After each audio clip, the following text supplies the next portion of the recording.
Hello everyone. तो आ चुका है बीपीएससी टीआर 4। तो इसमें फॉर्म फिल करने के लिए क्या क्या डॉक्यूमेंट लगता है इसके लिए मैं आपको बता दूं, क्योंकि फॉर्म फिल करने से पहले ये सारा डॉक्यूमेंट बहुत ही इंपॉर्टेंट है, जो कि करंट में बनाना भी पड़ता है कुछ डॉक्यूमेंट। तो आप बना सकते हो। जैसे कि पहला है आपका एक्टिव मोबाइल नंबर, यानी कि सबके पास होता है, वो आप देंगे लेके। उसके बाद ईमेल आईडी हो गया। उसके बाद पासपोर्ट साइज़ फ़ोटो हो गया आपका। तो ये सारी चीज़ें आपके पास ऑलरेडी होगी, है ना।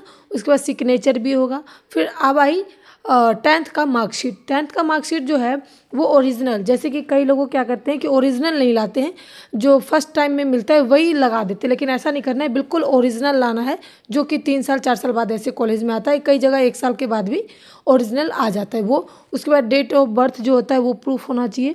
उसके बाद आधार कार्ड। आधार कार्ड जो है वो आपको होना चाहिए, जहाँ से आप फॉर्म फिल कर रहे हो वहाँ का एड्रेस जो है आधार कार्ड पर होना चाहिए। उसके बाद जो आप 12th हो गए, 11th हो गया, इसका भी सर्टिफिकेट आपके पास होना चाहिए। उसके बाद ये कास्ट सर्टिफिकेट, जैसे कि जाति प्रमाण पत्र जिसको बोलते हैं, आय प्रमाण पत्र। तो ये चीज़ें करंट में बनी होनी चाहिए। कभी कभी इसको बनाने में 15 दिन लग जाता है, महीना दिन भी लग जाता है कोई इशू के कारण। कोई कोई 10 दिन में भी बन के तैयार हो जाता है। तो ये सारी चीज़ें करंट में बना कर रख लेंगे आप।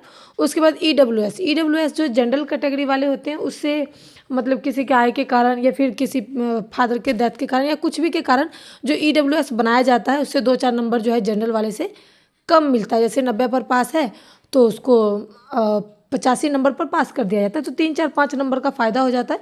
तो ये भी आपको करंट में बना करके रखना पड़ेगा, ठीक है। उसके बाद PWD ये भी सर्टिफिकेट है, तो इसको भी आपको पहले ही बना के रख लेना चाहिए। और जहाँ से आप फॉर्म फिल कर रहे हैं, जैसे बिहार से हैं तो बिहार का डोमिसाइल होना चाहिए। जैसे कि आप रहते दिल्ली में हो, ठीक है, लेकिन आपको डोमिसाइल जैसे का बिहार से फॉर्म भर रहे हो तो आधार कार्ड पर भी बिहार का ही एड्रेस होना चाहिए।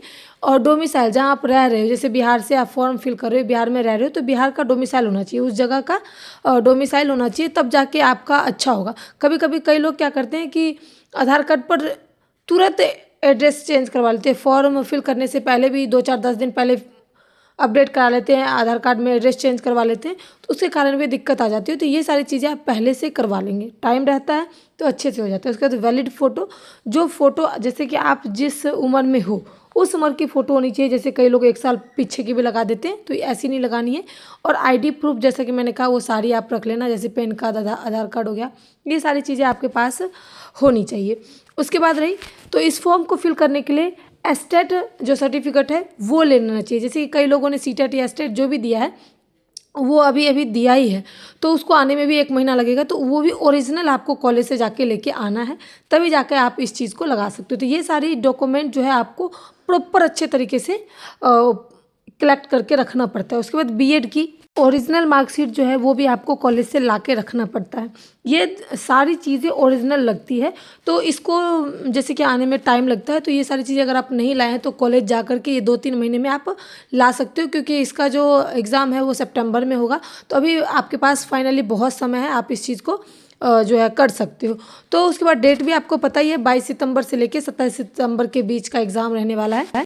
लैंग्वेज सब्जेक्ट पहला जो है वो कंपलसरी इंग्लिश है। उसके बाद आप जो मर्जी ले सकते हो, हिंदी, इंग्लिश, मैथ, चाहे वो मैथ कह रही हूँ, मैथिली, बंगाली, उर्दू, ये सारी चीज़ें आप सेकेंड लैंग्वेज में ले सकते हैं।